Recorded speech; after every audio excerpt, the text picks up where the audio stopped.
How often do you consider your overall health? For some, it's a daily thought. For others, it seldom occurs. But one fact that everyone and their dog is well familiar with is a key factor in my presentation today.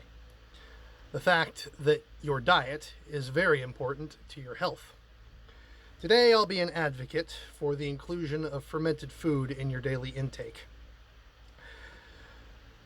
Fermented food carries a bevy of different health benefits, from gut health to circulatory health and a great deal beyond.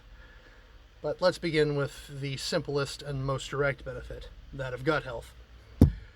Fermented food is incredibly rich in a wide variety of nutrients. Kimchi, sauerkraut, yogurt, all of these and a long list of others are rich in both prebiotics and probiotics. According to Harvard Medical School's website, the fermentation process removes simple sugars and starch from foods, producing lactic acid and other beneficial nutrients through the process of fermentation. This leads to better support for your microbiome, which can have very far-reaching effects. Lactic acid especially is beneficial because, among other things, it increases nutrient absorption as well as acting as an antioxidant, making it one of the healthiest food preservatives that one can consume.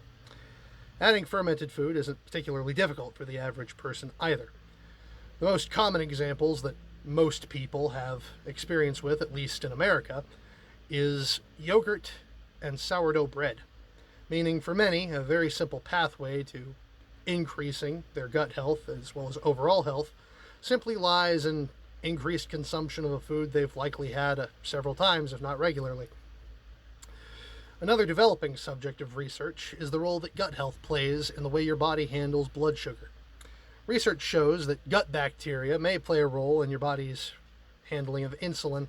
A recent study by Wake Forest Baptist Health System suggests that levels of certain bacteria are correlated with insulin resistance and sensitivity. The study monitored 352 people who were not initially known to be diabetic or non-diabetic. They were left neutral. However, they kept track of levels of certain bacteria in the digestive tract as well as their ability to process insulin. Results at the end of the monitoring period showed several to be either diabetic or pre-diabetic, with higher levels of bacteria such as flavonofractor associating with higher levels of insulin resistance. Ultimately, the research thus far isn't conclusive, but the belief that fermented foods may help your body regulate glucose is far from unreasonable.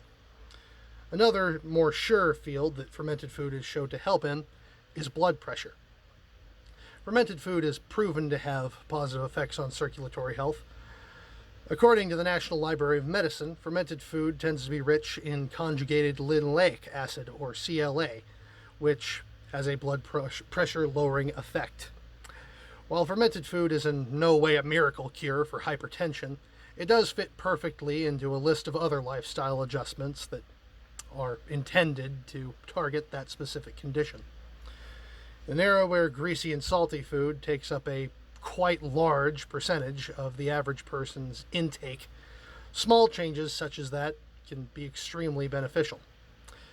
Fermented food also reduces the absorption of cholesterol through the gut, lowering the risk of cholesterol buildup in arteries, adding yet another reason. While the benefits of fermented food may have a very long list associated with them, there are still several concerns. Namely, the fact that in order to be maximally beneficial, they have to be unpasteurized. Many have concerns about food safety because of this, but these concerns are quite often unfounded. Fermentation done correctly in the first place does not result in danger. Raw fermented products are, after all, commercially available, and they have to go through rigorous safety standards in order to be offered for sale. Fermentation cultures also self-regulate, taking care of small amounts of dangerous bacteria during the process of fermentation itself. The danger in fermentation is generally due to lack of proper sanitation or a lack of proper pH being maintained.